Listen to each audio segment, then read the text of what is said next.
If you are not upgrading that means you are degrading. नमस्कार दोस्तों, मैं Pritam Singh, motivational speaker. आज मैं बात करने वाला हूँ वेल्थ मैनेजमेंट के ऊपर। आज हमको समझ में आना चाहिए कि अगर हमारे पास पैसा है तो हम उसको कैसे मैनेज करें, हम उसको कहाँ इन्वेस्ट करें ताकि उसका आउटपुट ज़्यादा है। सबसे पहले हमको समझ में आना चाहिए कि कौन सी जगह इन्वेस्ट करने से हमको रिटर्न ज़्यादा मिलता है। तो मेरी बात ध्यान से सुनना। If you are invest on cash that give a least return, but if you are invest on your brain that give a highest return. मेरी बात ध्यान से सुनना। अगर आपने कैश इन्वेस्ट किया कहीं पर भी, मान लीजिए किसी कंपनी में किया, किसी पॉलिसी के अंतर्गत किया, तो हो सकता है वो रिटर्न देगा, लेकिन इतना रिटर्न नहीं देगा जितना आपका एक ब्रेन देगा। अब मैं इसको एक एग्जाम्पल के तरीके से समझाने की कोशिश करता हूँ, थोड़ा ध्यान से समझना। पहले तो हमको समझना चाहिए व्हाट इज इन्फ्लेशन। तो पहले इन्फ्लेशन के बारे में बता रहा हूँ। इन्फ्लेशन क्या होता है? इन्फ्लेशन का मतलब ये होता है कि जब हमारी अर्निंग कम होती है और खर्चे ज़्यादा होते हैं। कैसे? एक एग्जांपल लेते हैं, ध्यान सुनना। सन 2000 में हमारे ब्रजवासी की जो कचौड़ी थी वो केवल 2 रुपये की आती थी सन 2000 में।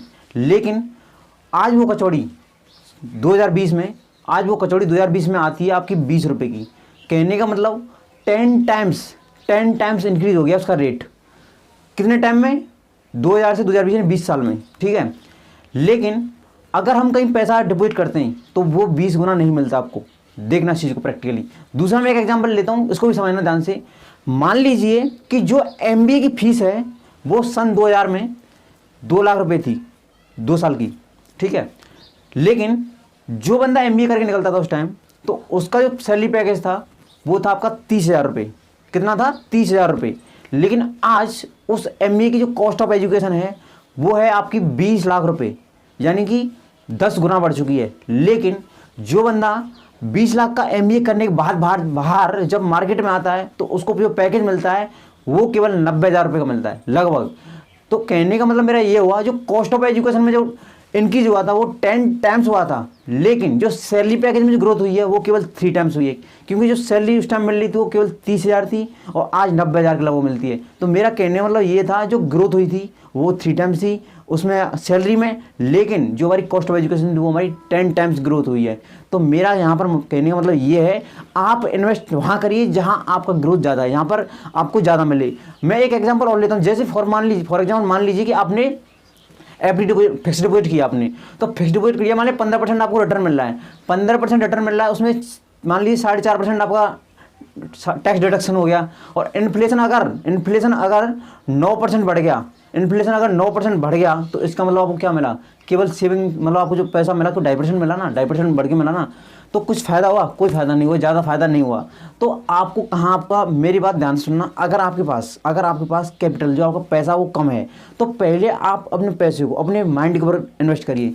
एक बात ध्यान रखना, जितने भी लोग बड़े हुए हैं उन्होंने सबसे ज़्यादा जो इन्वेस्ट किया है, अपने छोटा है पैसा है तो पहले उन्होंने अपने बिजनेस में या फिर अपने माइंड पर खर्च किया, जिसकी वजह से उन्होंने अपना बिजनेस ग्रो किया है। अगर आपके पास पैसा है तो आप अपने बिजनेस में लगाइए, अपना बिजनेस ग्रो करिए, तभी आप आगे बढ़ सकते हैं।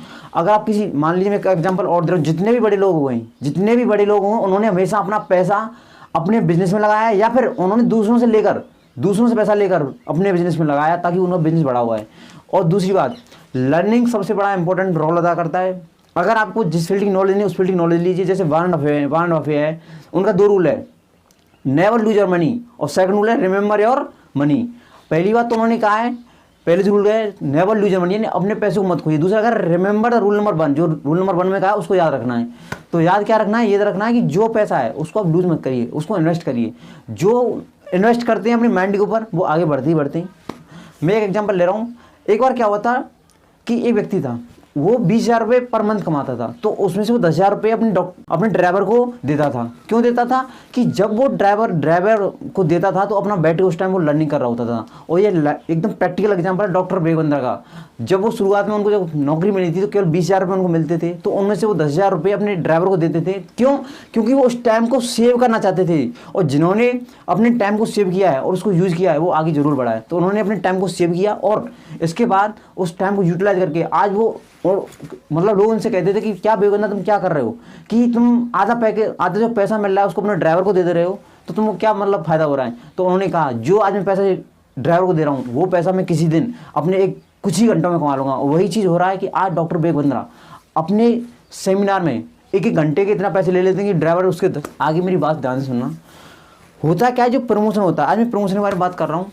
या तो देखो आपको टर्न बाई टर्न प्रमोशन होता है। जैसे फॉर एग्जांपल मैं एक कंपनी की बात करता हूँ। पहले कंपनी में क्या होता है, मान लीजिए सुपरवाइजर, सुपरवाइजर के बाद आता है आपका डिप्टी मैनेजर, फिर senior manager, general manager, vice president, फिर प्रेसिडेंट, ऐसे कुछ चलता है, फिर चेयरमैन।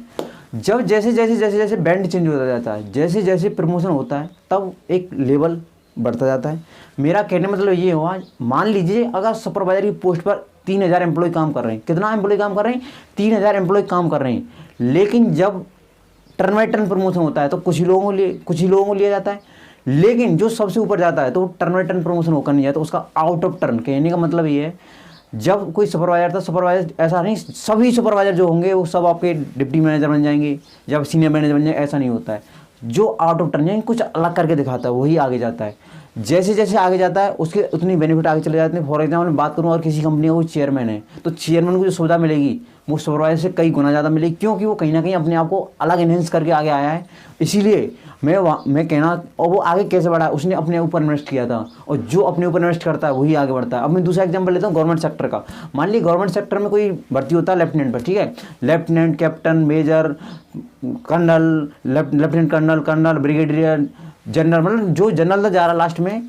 तो जो जनरल तक जा रहा है वो कहीं ना कहीं ऐसे हडल झेल रहा है, तभी तो उस बैंड में पहुंच रहा है। जो लास्ट बैंड में पहुंच रहा है तो उसको कुछ ना कुछ अपने ऊपर इन्वेस्ट करना पड़ता है। वो खुद लर्निंग करता है, वो अपने ऊपर खर्च करता है, हर चीज़ को सीखता है, लर्निंग लेता है।